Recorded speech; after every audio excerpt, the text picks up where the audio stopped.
Bom dia, galera. Tudo bom? Então vamos dar início aqui a outra disciplina agora, né? A de eletricidade instrumental. A gente vai começar com uma pequena introdução, certo? De histórico e tudo mais para a gente ter uma base de como proceder no assunto, tudo bem? E vamos lá. O livro base que a gente vai utilizar é esse aqui, que é a Introdução à Análise de Circuitos, de Boylestad. Ok? Vocês podem encontrar ele naquela biblioteca virtual que eu já passei para vocês o usuário e a senha, certo? Até já passei alguns exercícios sobre conceitos matemáticos de aproximação, potências de 10 e tudo mais que vocês têm que fazer. E aqui a gente vai começar com um histórico da eletricidade. Como foi que surgiu? Surgiu há muito tempo atrás, há 640 a 543 anos antes de Cristo, certo?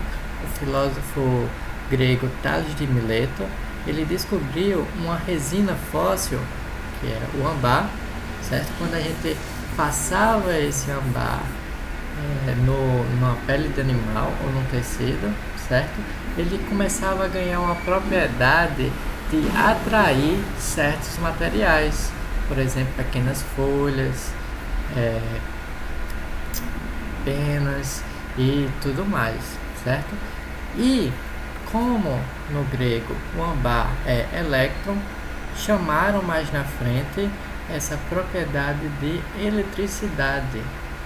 Ele tem uma característica de eletricidade, essa característica de atração, certo? De alguns materiais com os objetos.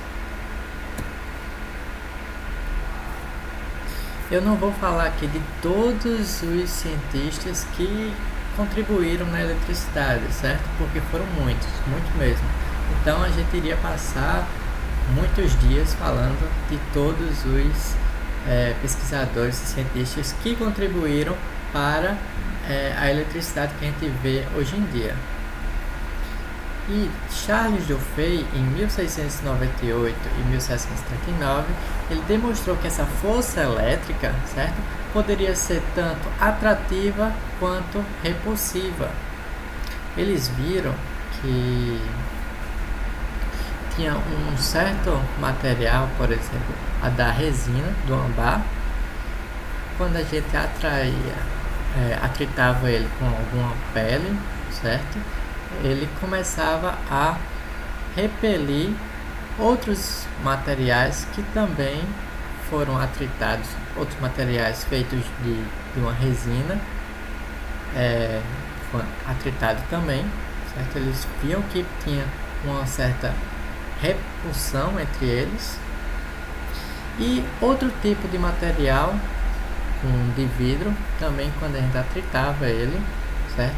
Ele começava a atrair os materiais atritados de resina e tinha uma repulsão, ele repelia os materiais de mesma característica. Stephen Gray, ele viu que a propriedade de atrair ou repelir poderia ser transferido de um corpo para outro, não só atritando. Por exemplo, um material que a gente atritou e a gente tocasse em outro material que não tinha sido atritado, que estava lá na sua natureza normal, ele começava a passar essa propriedade elétrica para esse outro material e os dois começavam a atrair ou repelir outros materiais. Depois veio Peter van Musschenbroek, que criou a garrafa de Leyden. Leyden é o nome da cidade onde foi criada essa garrafa. Essa garrafa foi a primeira forma de armazenar a característica elétrica por um tempo grande, porque quando a gente atritava um material lá, uma resina ou vidro com uma pele de animal ou um tecido, ganhava essa característica elétrica, porém ela se perdia com o tempo. Essa garrafa de leite não, essa garrafa de leite conseguia armazenar por um tempo grande essa característica elétrica. Ela foi composta por um tubo de vidro, ele colocou água dentro dela, colocou um metal que estava em contato com a água, mas não com o vidro, e ligou essa ponta aqui a uma máquina de Husky.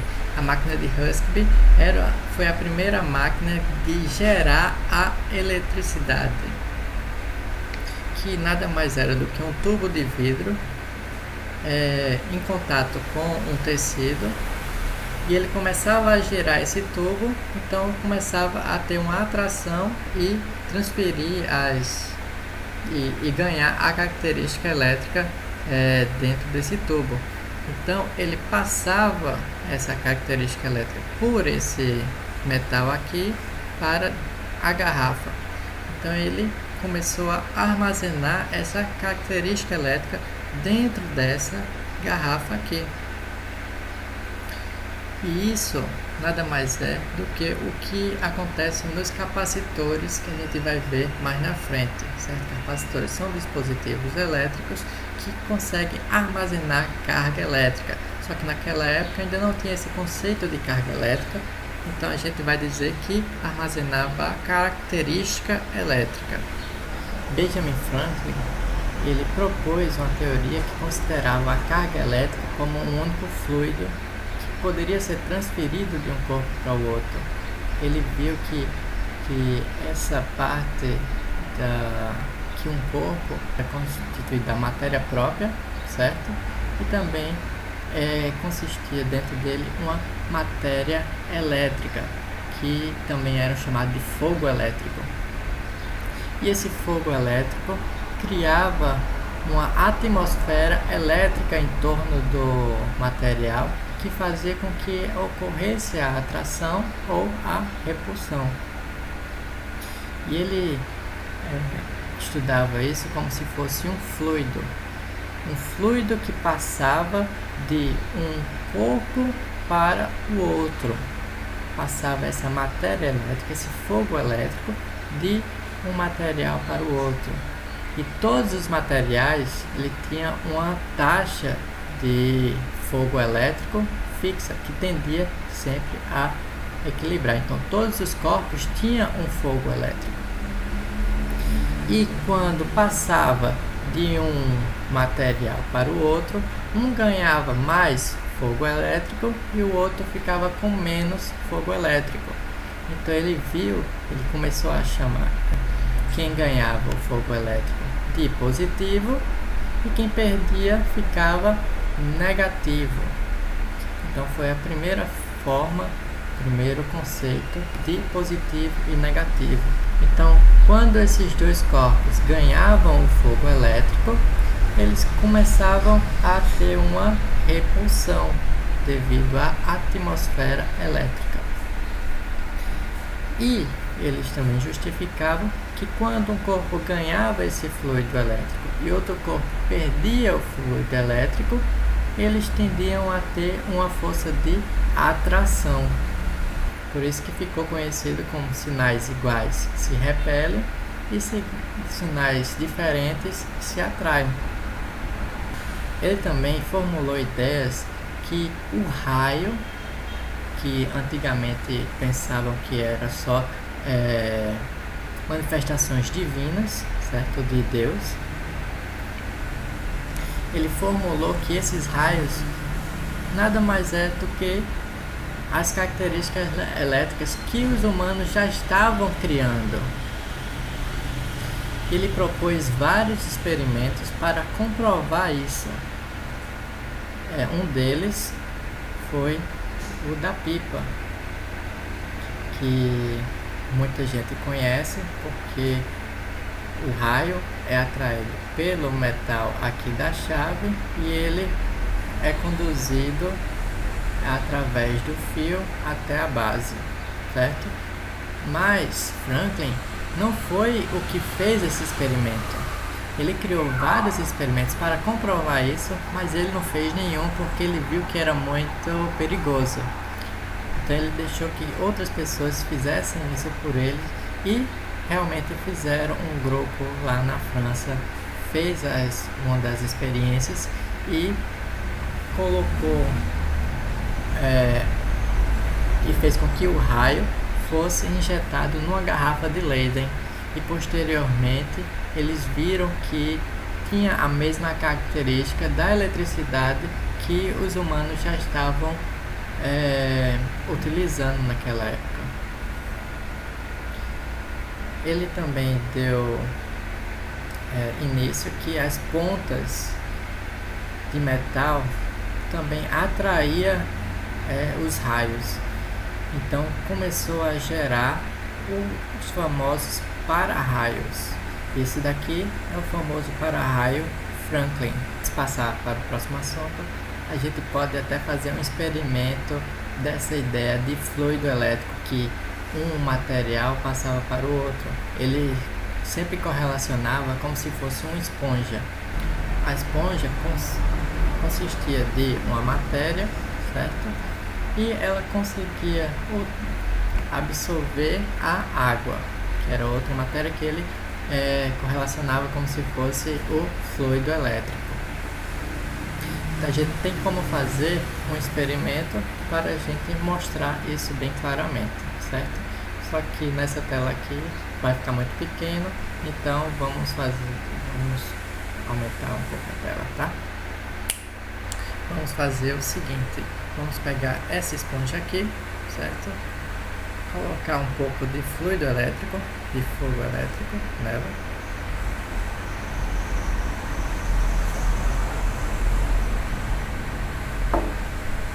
E temos essa outra esponja aqui.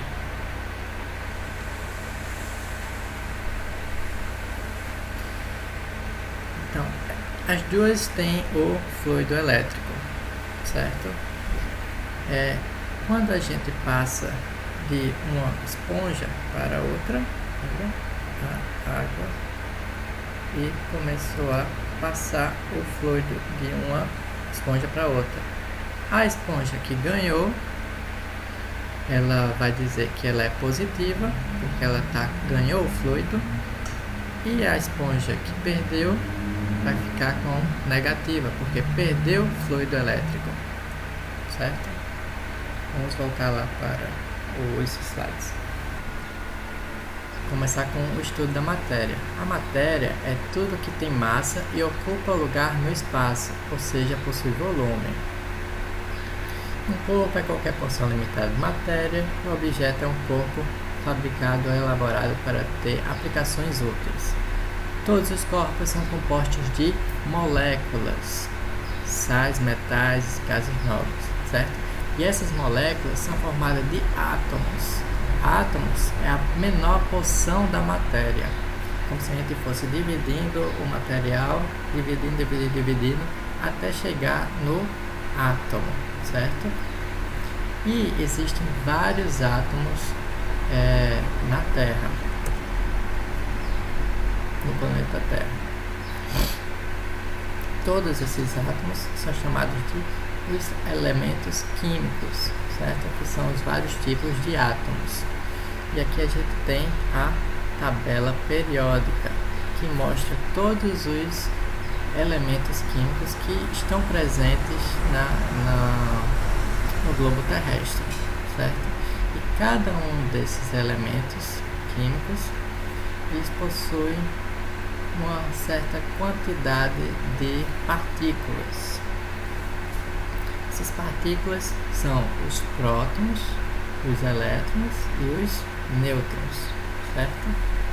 Esse número que tem aqui em cima diz quantos prótons tem no núcleo de cada elemento, certo? Então, o hidrogênio possui apenas um próton no seu núcleo. O hélio possui 2 prótons no seu núcleo. O lítio 3, o berílio 4 e assim sucessivamente, certo? E aqui está um exemplo de um elemento químico que possui 3 prótons no seu núcleo. Todo elemento químico é formado por um núcleo e por uma eletrosfera. No núcleo é encontrado os prótons e os nêutrons. Na eletrosfera é encontrado os elétrons. Todos os elementos químicos possuem a mesma quantidade de prótons e elétrons na sua forma básica, certo? Na sua natureza básica. O número de nêutrons não tem nada correspondente ao número de prótons e de elétrons, certo? Eles são independentes. Porém, a mesma quantidade de prótons tem de elétrons. E a massa dos prótons e dos nêutrons são praticamente iguais. O próton é um pouquinho menor só que o nêutron. Mas os elétrons são muito, muito menores do que qualquer um dos dois, certo? Aqui está dizendo que a massa de um elétron é quase 2.000 vezes menor do que a do próton.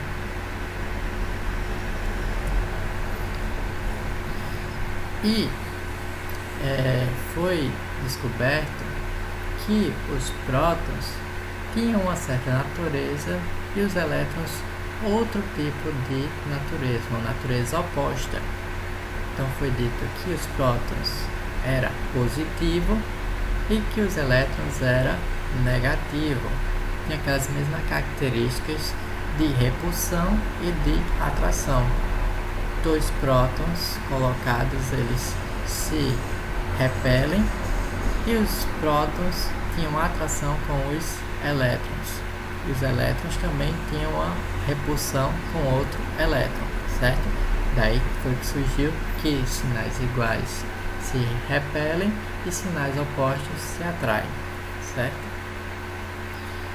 Então, foi determinado que o elétron possuiria uma característica negativa que foi conhecido como carga elétrica, certo? Então, o elétron possuiria carga elétrica negativa e o próton possuiria carga elétrica positiva. A quantidade da carga elétrica do elétron e do próton é igual, só que com sinais contrários. O nêutron não possui carga elétrica, certo? E a unidade de medida de carga elétrica é conhecida como Coulomb. O símbolo do Coulomb é um C maiúsculo, certo? E a carga elementar, que é o valor da carga elétrica de um próton ou de um elétron, é de 1,6 vezes 10 a menos 19 Coulomb. Então quer dizer que o próton vai ter esse valor aí positivo e o elétron vai ter esse valor negativo. O próton vai ter mais 1,6 vezes 10 a menos 19 Coulomb e o elétron vai ter menos 1,6 vezes 10 a menos 19 Coulomb, certo? Essa é a menor carga elétrica que pode existir.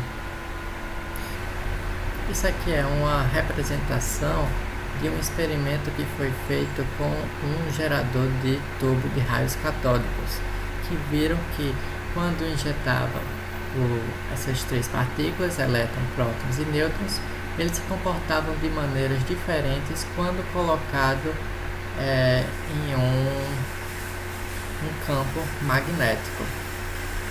Os prótons tinham uma deflexão para cima, os elétrons uma deflexão para baixo e o nêutron não possuiria nenhuma deflexão, ou seja, continuava no seu sentido que ela estava vindo.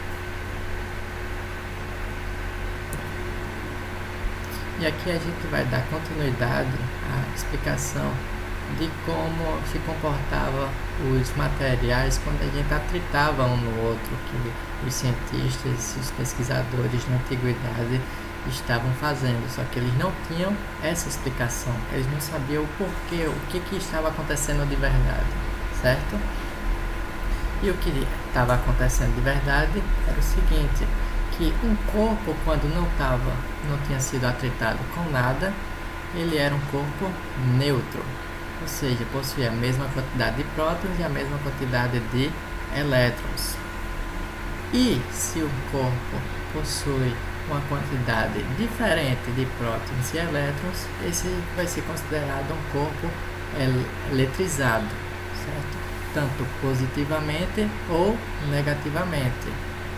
Quando um corpo possui mais elétrons do que prótons, ele vai ter uma carga elétrica negativa, ou seja, ele vai estar eletrizado negativamente.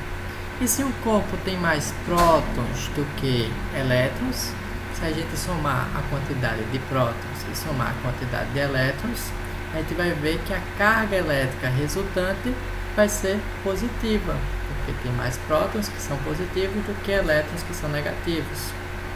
Então esse corpo vai ser eletrizado positivamente.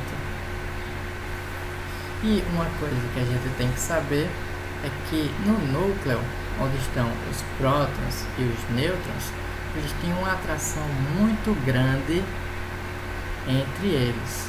Então é muito difícil retirar ou colocar um próton. Precisaria de uma energia gigantesca para fazer isso. Já os elétrons estão em torno do núcleo e eles não têm uma atração muito grande com o núcleo. Eles têm só aquela atração devido à diferença de cargas. Positivo atrai o negativo, certo? Então, a energia para retirar ou colocar os elétrons é bem menor do que colocar ou retirar os prótons do núcleo. Como a gente viu, é muito difícil retirar ou colocar prótons. Então a gente vai mexer apenas nos elétrons. E quando a gente coloca mais elétrons dentro desse corpo nêutron, esse corpo vai ficar carregado negativamente. E se a gente retirar os elétrons, vai ter mais prótons do que elétrons.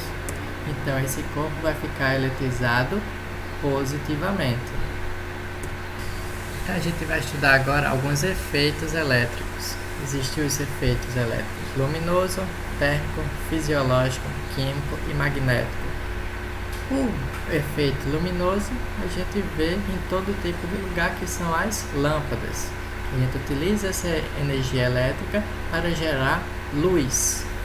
Aqui está um exemplo de uma lâmpada incandescente que está sendo deixada de utilizar devido à sua eficiência muito baixa. A gente gasta muita energia elétrica para iluminar uma certa quantidade, que gasta muito menos energia elétrica para gerar a mesma quantidade de luz em outros tipos de lâmpada, a lâmpada fluorescente e a lâmpada de LED. Também tem o efeito térmico. O efeito térmico é quando a gente passa energia elétrica em certos condutores. Quando passa energia elétrica nos condutores, ele começa a aquecer. Então a gente tem também o efeito térmico nas lâmpadas. Pode ver que quando elas estão acesas, elas vão estar transferindo calor para o ambiente. Você consegue ver ela quente. A gente pode utilizar também esse efeito térmico nos chuveiros elétricos para aquecer a água. Tem os efeitos fisiológicos. Quais são os efeitos fisiológicos? O choque, que é quando a gente passa energia elétrica no corpo da gente. E o que acontece quando passa energia elétrica no corpo da gente? Os músculos se contraem. Outra forma é que não precisa apenas passar energia elétrica no corpo da gente. A gente mesmo gera um tipo de energia elétrica que faz justamente para passar entre os nervos e chegar nos músculos e a gente contrair ou não os músculos, que faz com que a gente se movimente. Então, todas as informações passadas nos nervos da gente são pulsos elétricos que fazem isso. Tem os efeitos químicos, que isso, a química evoluiu muito devido à eletricidade, que a eletricidade fazia com que acontecesse reações químicas bem mais fácil. Um dos exemplos é quando a gente faz a eletrólise, que quando passa energia elétrica na água e faz com que aconteça uma dissociação das moléculas, que gera o gás hidrogênio, certo? E oxigênio, vira o H2 e o O2.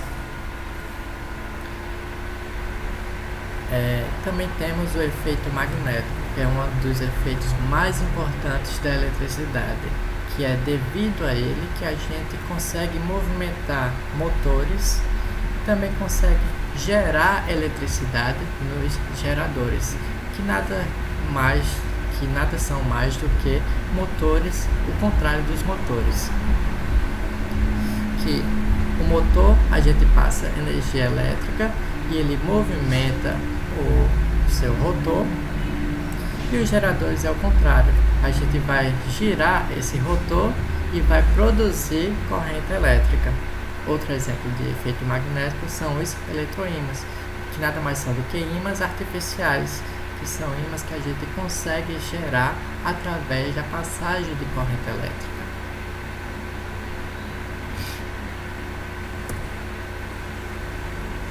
E a gente vai ver agora esse magnetismo e eletromagnetismo, que é justamente o efeito mais importante da eletricidade, que são a geração de campos magnéticos.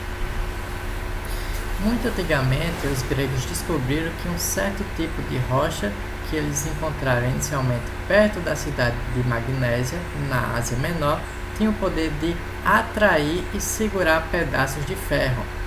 A rocha encontrada era, na realidade, um tipo de minério de ferro chamado magnetita, ou seja, eles encontraram um material que tinha uma propriedade de atrair ferro, que a gente conhece hoje por o ímã. São os ímãs naturais. O primeiro uso da característica do magnetismo foi a criação das bússolas. Por quê? Porque a Terra, o globo terrestre, nada mais é do que um grande ímã, devido ao movimento do magma dentro da Terra, e isso faz com que gere um campo magnético na Terra. E eles viram que quando a gente atritava um ferro no ímã natural, esse ferro começava a ficar magnetizado e ele começava a ganhar essa propriedade do ímã, e colocaram isso em um pedaço flutuante de madeira na água, e ele viu que sempre apontava em uma direção, que era justamente a indicação do norte da Terra. Então a Terra vai funcionar como se fosse um ímã, e todo ímã tem dois polos, polo norte e polo sul. Da mesma forma da eletricidade, polos iguais se repelem e polos diferentes se atraem. Então, quando a gente magnetizava um prego, ele sempre apontava em uma direção, que era em direção ao polo norte da Terra. E esse prego, esse que apontava para o polo norte da Terra, era o norte do ímã. Então quer dizer que o polo norte geográfico da Terra, na verdade, é o polo sul magnético da Terra. E o sul geográfico da Terra, lá a Antártida, na verdade é o polo norte magnético da Terra.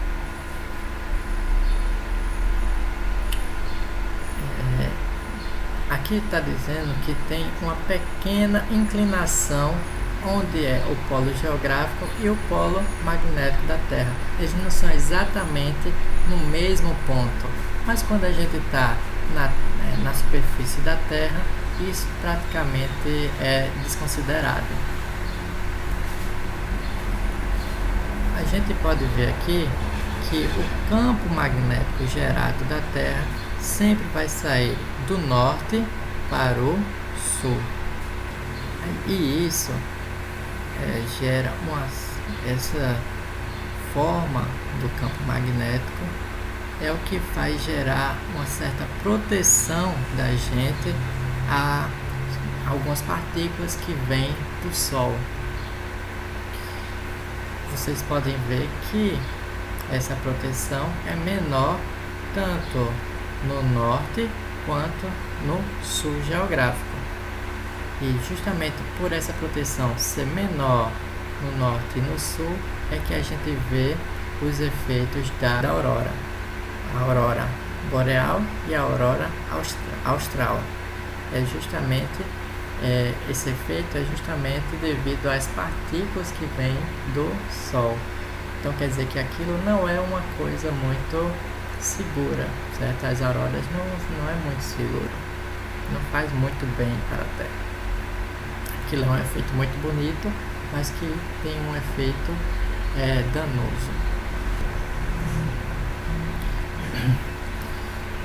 E como eu estava dizendo do campo magnético, certo? Todos os ímãs criam essa região de influência, que são significativas tanto em outros ímãs como em alguns materiais, ou seja, tem os efeitos. É isso que gera os efeitos de atração e repulsão no entorno do ímã, certo? E essa região é denominada de campo magnético. Sempre essas linhas aqui do campo magnético vão sair do norte para o sul. Essas linhas nunca vão se encontrar, nunca vão se cruzar, certo? Nenhuma linha se cruza com a outra, não pode, de maneira nenhuma. Aqui, quando a gente faz um pequeno experimento, coloca um ímã embaixo de uma folha e começa a colocar limalha de ferro em cima dessa folha. A gente vai conseguir visualizar o campo magnético que é gerado pelo ímã. A gente já fez esse experimento em sala de aula, certo? Que a gente pôde ver justamente esse campo magnético de forma visual, porque ele é invisível ao olho nu. Mas se a gente colocar a limalha de ferro que sofre uma interação com esse campo magnético, a gente consegue visualizar o seu formato. Aqui está a imagem do campo magnético em um ímã, certo? Sempre saindo do norte para o sul. E aqui é quando a gente coloca dois ímãs com o norte virado para o sul. O norte virado para o sul. Sempre vai sair do norte para o sul. Quando tem isso, vai ter uma força de atração entre essa parte e essa outra.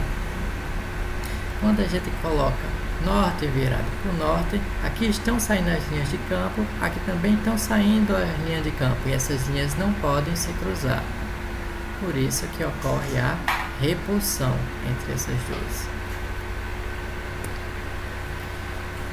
E quando a gente coloca materiais que não sofrem a influência desse campo magnético, por exemplo, o vidro, as linhas de campo passam por ele como se não houvesse nenhuma barreira. Porém, existem outros materiais como o ferro que conduzem esse campo magnético, concentram esse campo magnético, então vai fazer com que haja uma deflexão nesse campo magnético. E a gente vai ver agora que a movimentação de elétrons gera um campo magnético ao seu redor, que mais na frente, lá em física, a gente vai ver que tem uma certa forma de descobrir o movimento desse campo magnético, que é a lei da mão direita. A lei da mão direita diz o seguinte: quando a corrente elétrica está apontando nesse sentido, o campo magnético gerado vai ser dessa forma. Então, se a gente tem, por exemplo, a gente tem aqui um condutor, e se a corrente estivesse indo nesse sentido, então quer dizer que estaria gerando um campo magnético nesse sentido. Então as linhas de campo, ó, estariam apontando para cá, apontando para cá, apontando para cá, ou seja, estaria girando nesse sentido aqui. E a gente pode ver aqui, quando a corrente está passando nesse sentido, gera um campo magnético em volta desse condutor dessa forma. Então, se a gente dobrar esse condutor, vai estar gerando, ó, todos os campos magnéticos vão estar apontando da direção da tela para fora da tela, em sua direção. Aqui dentro desse condutor e por fora está indo para dentro da tela. Então, se a gente girar várias vezes esse fio, formando como se fosse um formato helicoidal, certo? Então sempre vai estar fazendo com que o campo magnético por dentro passe nesse sentido aqui, e por fora vá no sentido oposto. Então quer dizer que vai estar gerando como se fosse um campo magnético de um ímã, saindo do norte e indo para o sul.